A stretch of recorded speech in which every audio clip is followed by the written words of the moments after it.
The long row of roll-up doors that stood on the outside of the large warehouse that resided at the outskirts of the city began to open, revealing armies of clockwork standing at attention within the abandoned building.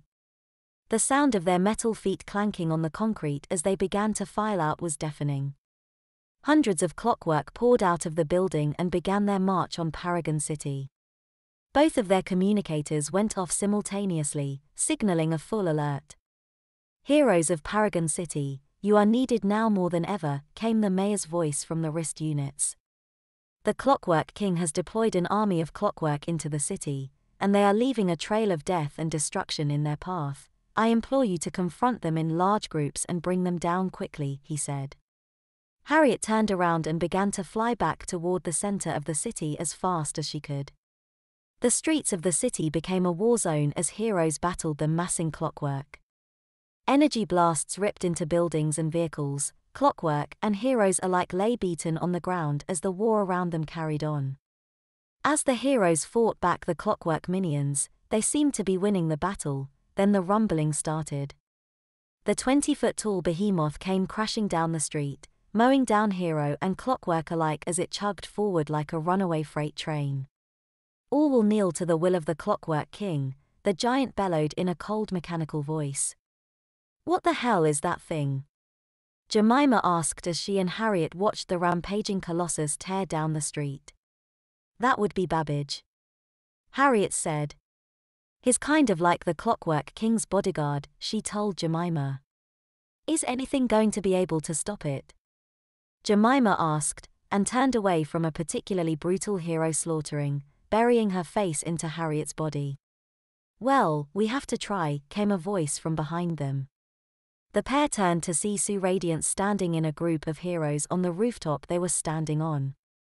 "It's good to see you again, Sue," Jemima said with a smile, recalling how nice the woman had been to her when she had first registered to become a hero. "Likewise, Wet Lynn," Sue said with a smile to match Jemima's. "I don't believe we've met yet," Harriet said. "I'm Half-Life Harriet," she said.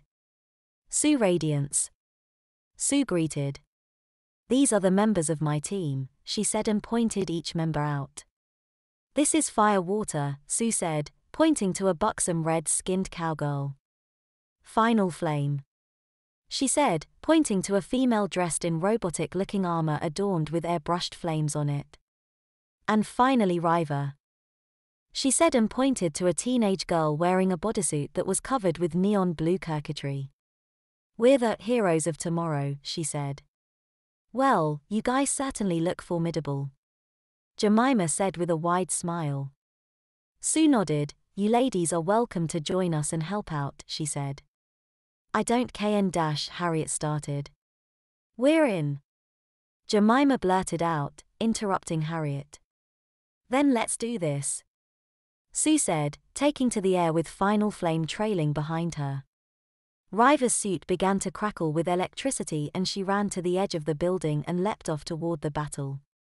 Firewater created a lasso out of fire she conjured from her hands and roped a gargoyle statue on a nearby building and swung off the rooftop.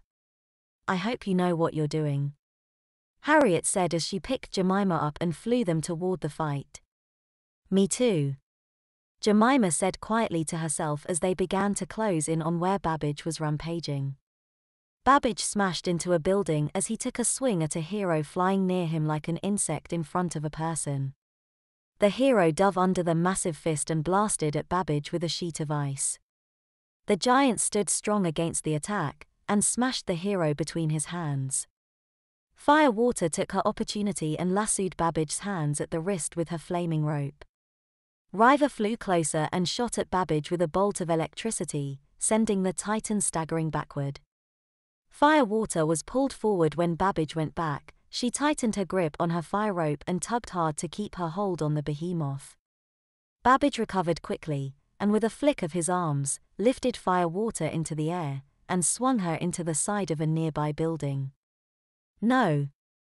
Riva yelled as she watched the murder of her teammate. Fighting back the tears, Riva summoned a massive electrical blast that lifted Babbage off the ground and sent him crashing into the building behind him. "And stay down, you!" Riva spat.